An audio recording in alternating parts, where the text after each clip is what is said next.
Hey there, Earth Angels. Elvia Rowe here. It's been a minute. It's been a year, actually, since I've done a video and invited you to join me with messages from the angels. Just a few things before we get back to it here. The reason I've been away is actually all good stuff. I mean, the world is near unrecognizable from what it was a year ago, and I do pray that you are feeling the support of your angels as we go through this major seismic change. Yeah, I think we're all being touched by it in one way or another. So, good stuff. We had a marriage. We had a grandbaby join us. We just have, our family is growing, and it's a really wonderful thing. So that's where a lot of my time and energy has been going. The second thing, which is taking a lot of my attention right now, is I've been studying evolutionary astrology with Stephen Forrest, and I am just so taken by it. I've been studying for almost 2 years now, and have received my first degree in it, so starting to do some readings. But it's, there's a mastery program that takes several years to complete. And what I love about evolutionary astrology is that it takes traditional astrology, which, it's so important. I'm not de-emphasizing traditional astrology because it's super important to know your natal chart, know your natal energy, what you were born with, and all the wonderful things that come with it, understanding how you're interacting with the energies that are coming into the planet right now or in the future, or how you're in relationship with other people, how your energy lines up or doesn't line up with another person. Very powerful stuff. And what evolutionary astrology does is takes that and looks at what the soul is wanting to accomplish in this lifetime. So it gets into the karmic path that we're here to navigate and to really point clear fingers at what our healing work is to be in this lifetime. And we're all here to heal. No way around that. And so it's just very powerful, helping to shed light on that path and to learn how to support people in their journey with that. So part of it is studying evolutionary astrology has taken on a life of its own with me. Just ask Peter. It's like all I talk about. But it's also given me a lot of insight into my own healing. And it's been pretty major healing that I've been through. Just cleaning out old stuff, old family stuff, old past life stuff, just really getting at a lot of the core of the healing that I'm here to do in this lifetime for myself, for my own soul. And so it's really helped me to get more clarity on what my next phase of work is, and given me a renewed sense of purpose. And so, while angels and intuitive development and all the wonderful things, the card readings, the pendulums, all the good stuff, still at the core of what I do, and it's just, integrated into my life. And so what I'm doing going forward is folding in evolutionary astrology into it. And I'm not sure exactly how I will be doing that. I know I'll be doing readings, but it's informing everything that I do. I could go down a rabbit hole and tell you how Pluto's been kind of messing with me for the last couple of years, and I shouldn't say messing with me, teaching me. That's the word, teaching me for the last couple of years. So it's, I can look at my chart and understand why I've had this pivot in the period of time that I've had. I can even point to in my chart why there's been, this wonderful family stuff that has come forward in the last year. So it informs so much of my world now that I know that going forward with AngelsTeach is going to continue to inform what I do and what I offer. So I'm excited to be back doing this. I plan to be doing, to start with, because I have to say the studying is pretty intense and wonderful. But I will be doing a video message every month. And that's where I'm starting with my commitment back with the public. We do continue to have a membership, Living with the Angels, that if you are interested in being a part of, just let me know. My website is woefully out of date. It is not current, and I'm waiting to get more clarity on what my offerings are coming forward before I invest a lot of time and energy into kind of transitioning the website. I'm kind of like, strange analogy, but I feel like I'm kind of like, did you ever make Jell-O, and it's not quite gelled? I kind of like drinking it, I have to admit, when I was a little kid, when it was still liquidy. But it's kind of like, I have some clarity, but the Jell-O hasn't quite firmed up yet. So I just want to make sure that everything is fully set, fully ready before, again, I spend a lot of time on things like the website. I have played with a new logo, though, so you'll see that around these parts. So without further ado, I am going to be using this new deck to me, the Green Witch's Oracle deck by, oh goodness, need my specs, by Erin Murphy Hiscock, author of The Green Witch, illustrated by Sarah Richard. Really, really sweet deck. I love this deck. So we're going to do our usual. I invite you to ask your angels to show you what number card is for you. Is it number 1, number 2, or number 3? And I really want to emphasize, because I know that my work going forward is going to be to help people understand what their intuition really is and what it isn't. Because I think there is a whole other rabbit hole I could go down, and I won't, but the essence of it is that I think there are too many times where people think that they're guided, and they're maybe not as much as they think they are. So not to judge, I just feel like it's an area where it'd be good to explore, and I think astrology can really inform that too, because we all have our traps and our shadows, and we can think something is right and guided, and it may not be. So anyway, choose 1, 2, or 3. So what I didn't share before you chose a number is that the topic, the theme of these readings is all around relationships, because with all of the intensity in the world right now, we're all feeling pinches in those big 3, health, wealth, and love. And love, not just being romantic love, but also relationships.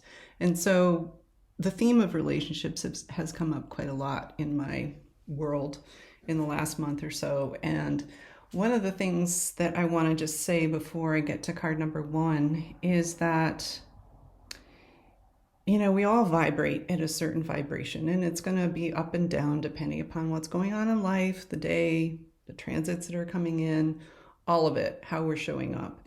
And, I want you to think of yourself as a vibration, as the sum of vibrations of all of who you are. And you may have been hanging out really effectively with somebody who's, pretty close to your vibration. And then you may be doing your work, your vibration rises, your overall vibration rises. The other person may be going into a fear hole with all the stuff that's going on right now, and their vibration is going down, and you no longer have this compatibility that you had at one point. And this is not to say that you just ditch relationships that fall into that category, but be discerning and remember that it is a vibrational thing. I know that I've had my own things in this realm where relationships that have felt easy in the past don't so much anymore.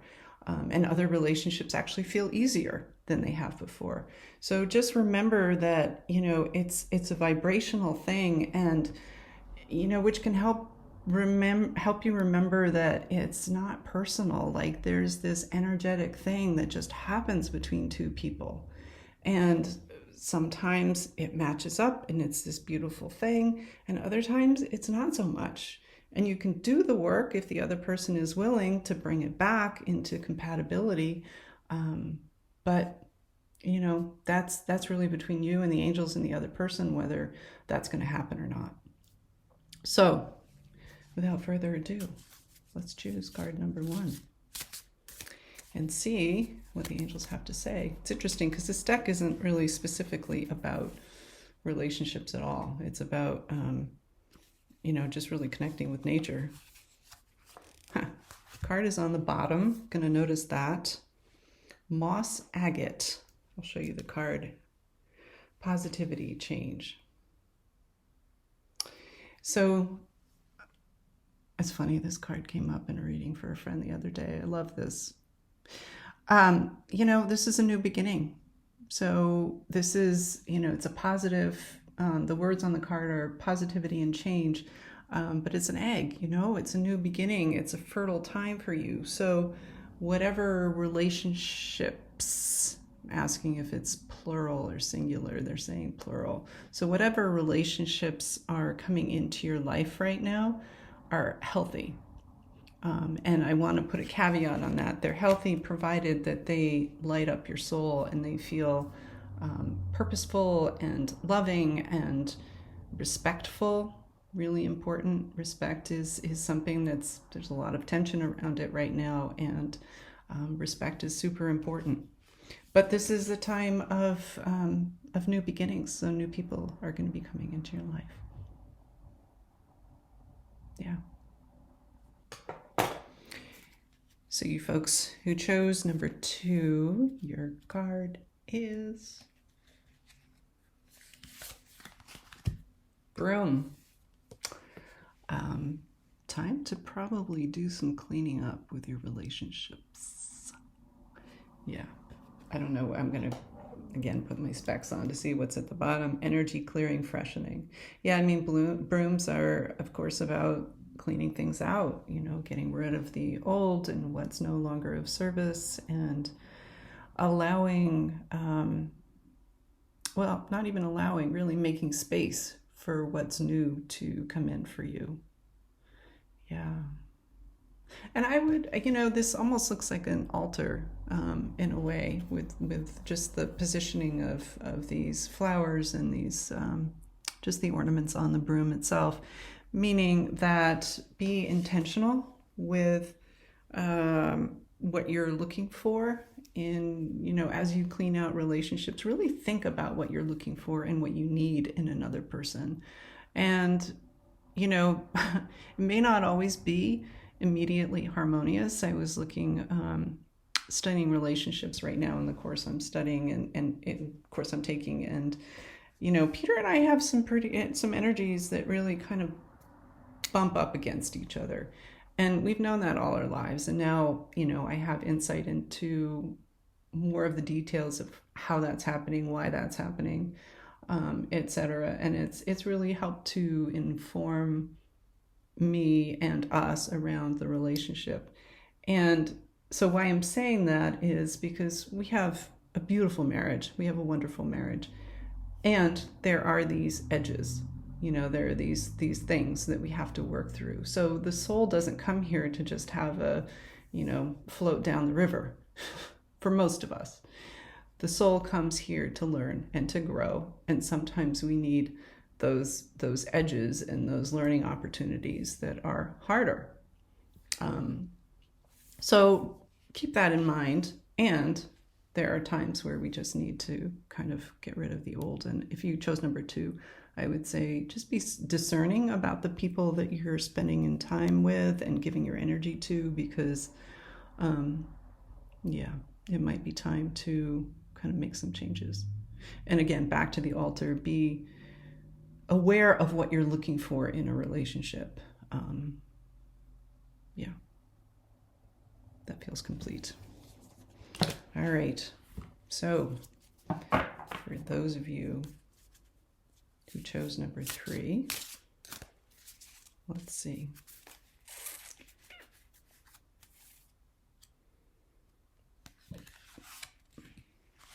hedge. I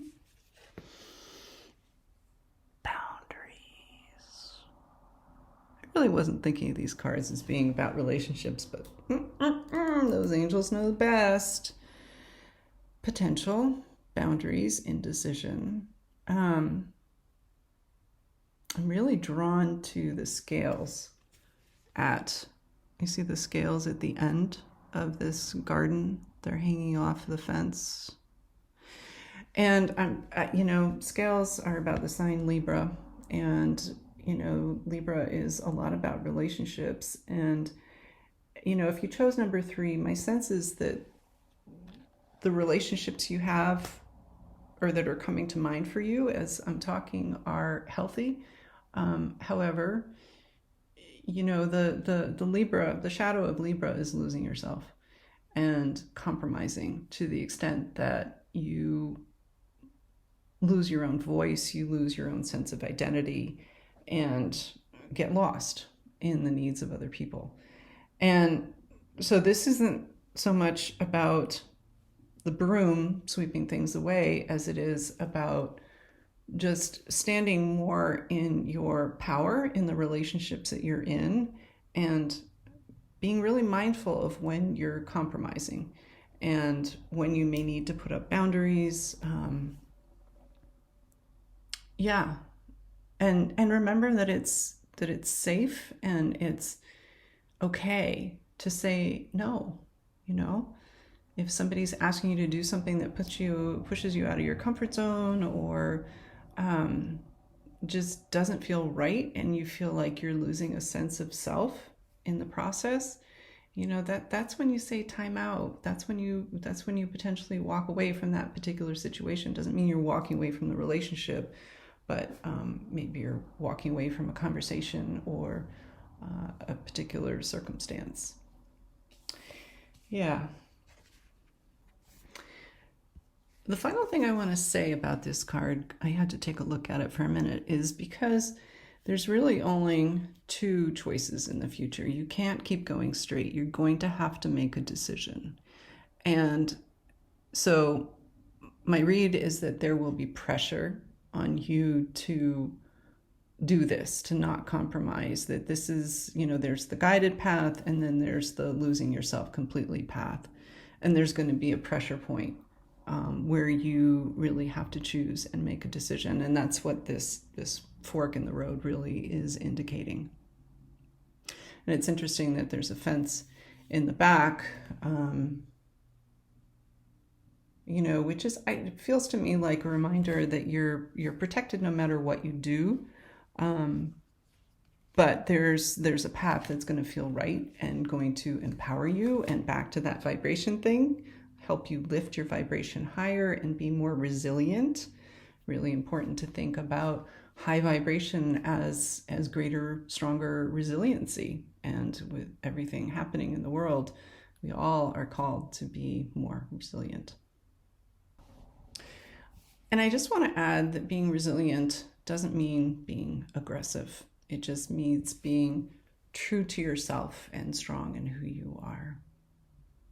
So with that, so much love to each and every one of you. Thank you for joining me here today. Really excited to be back doing this. Love to hear from you. If you'd like to comment, please do share with your friends. I'm excited to see where AngelsTeach, now 18 years old, is taking us. So lots of love. Be well.